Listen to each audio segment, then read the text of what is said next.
小孩把溜溜袋放到地板顶上，随着溜溜袋咕噜咕噜滚下阳台。小孩他爹一瞅，哎，这楼怎么斜的呢？然而房子是他刚花了120万买的新房，意识到房子出现了严重的下陷，老金赶忙招呼楼里的所有住户，询问他们家里的窗户是不是都是很紧。如果窗户很紧的话，地板是斜的，那说明这栋楼正在往地底下沉呢。啊，西北狼哥啊，你不要在这危言耸听哦，老娘还指着房子涨价嘞，你再胡说，小心我撕烂你的狗嘴。殊不知，单元楼的墙根底确实出现了一条宽达2厘米的裂缝，而这条裂缝正在以肉眼可见的速度逐渐蔓延，直到住户们错过了最佳逃离时机。只听轰隆隆隆一轰轰是一声滔天巨响，地面瞬间噼里啪啦开始崩塌，而单元楼的墙面也被撕扯出无数的口子。老金瞅见家里的吊灯一直搁那摇头，他以为只是发生了小型地震，于是赶忙将墙上的全家福照片护在怀里。可谁知脚下的晃动越来越猛，大楼的地基轰轰隆隆开始塌陷，仅仅用了数十秒，整栋楼就坠到了120米的地下。等老金再次站起身时，便发现整栋楼都被卡在一个深坑里面。可偏偏他还没来得及向外求救，大楼又瞬间继续开始下沉。眼瞅着大楼下沉的速度越来越快，老金正搁那寻思该如何自救呢，一辆出租车直接穿过客厅怼到眼巴前。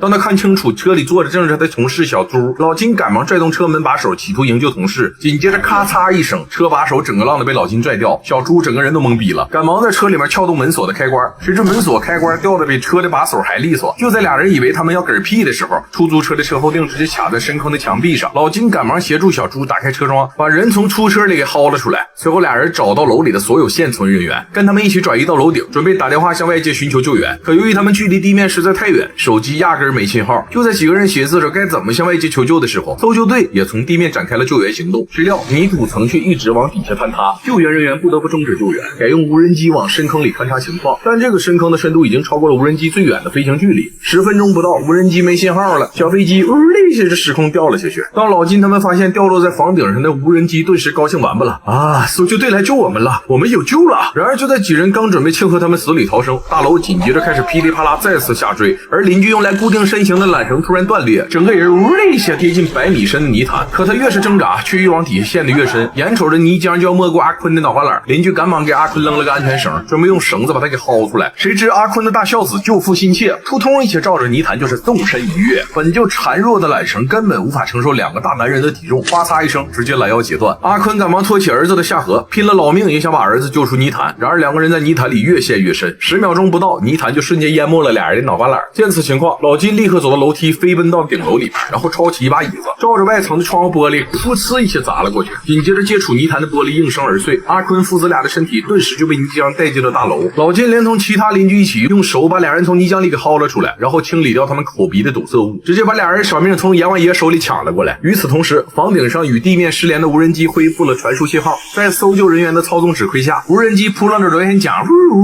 飞到了地面。当搜救人员打开无人机上面的监控视频，立马就发现深坑里竟然还有数名幸存者，于是赶忙调来了3个小型降落伞，用降落伞往深坑里面投掷了3包救援物资，而随同救援物资一起抵达深坑底下的还有一部能与外界联系的卫星电话。紧接着老金就接到了媳妇打来的卫星电话，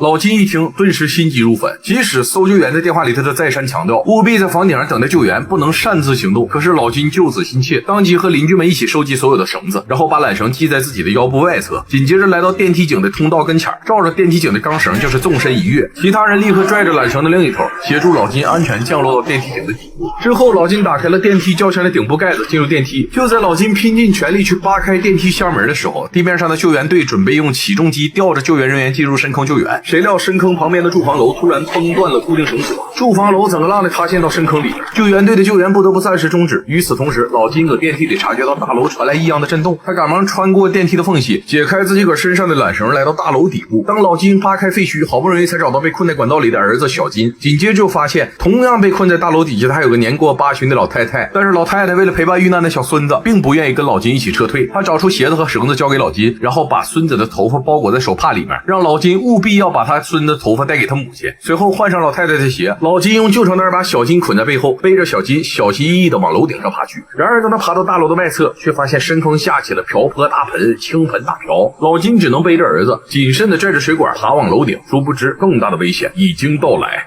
由于深坑改变了附近的地势结构，所有的地下水全部流向了地势更低的深坑里边，半个点不到，整栋大楼就会被地下水给淹没。然而老金他们并不知道这个情况。当其他人听到老金的求救声前来接应，合力扒开废墟下的碎土渣子，成功把老金父子俩人给薅出来。然而当一行人再次转移到楼顶，紧接着就发现头顶卡着一个会随时坍塌的建筑物，而深坑的地下水已经淹到了他们的脚脖子。于是几人赶忙搜集矿泉水瓶，准备把瓶子捆在一起做一个简易的逃生筏。可水面上升的速度实在太快，地下水转眼间就淹过了众人的大腿根。危急时刻，阿坤找到房顶掉落的一个塑料水塔，准备用塑料水塔充当一行人的逃生工具。他把所有人都装进塑料大桶，然后迅速把塑料桶的盖子盖上，任凭桶里的人怎么拍打呼救，男人也要执意用自己的性命护送桶里的众人安全逃出500米的深坑。就在阿坤含着泪和儿子告别时，深坑四周的地下水整个浪的汹涌而下，而几个人的脑瓜脸上方的大楼瞬间被大水冲落，塑料大桶咣的一下便被大楼拍进了水里。随着塑料大桶被大楼压着快速下沉，水底下的压力越来越大，在浮力的反作用下，塑料桶呜的一下穿过了大楼的缝隙，开始迅速往水面上浮。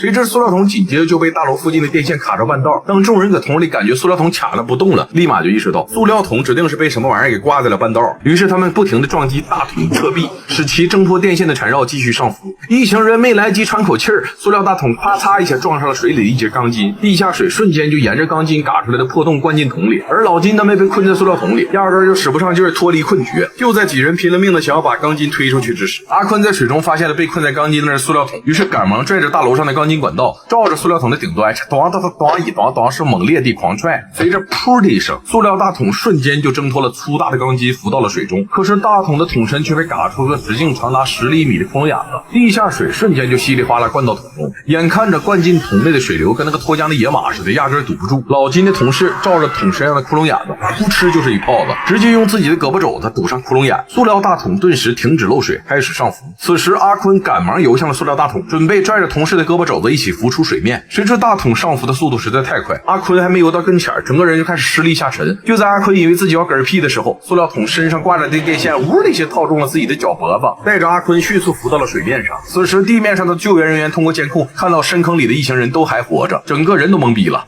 队长你还有一个女的，随着救援人员迅速展开了救援行动，阿坤赶忙打开塑料桶的顶部盖子，为桶里的众人输送氧气。就这么时，几人成功被救援人员救回地面。而老金经此一事，再也不想买开发商的豆腐渣危房了，他决定买个房车停在江边的草地上，从此跟媳妇一起过上甜蜜骂赛的小生活呀。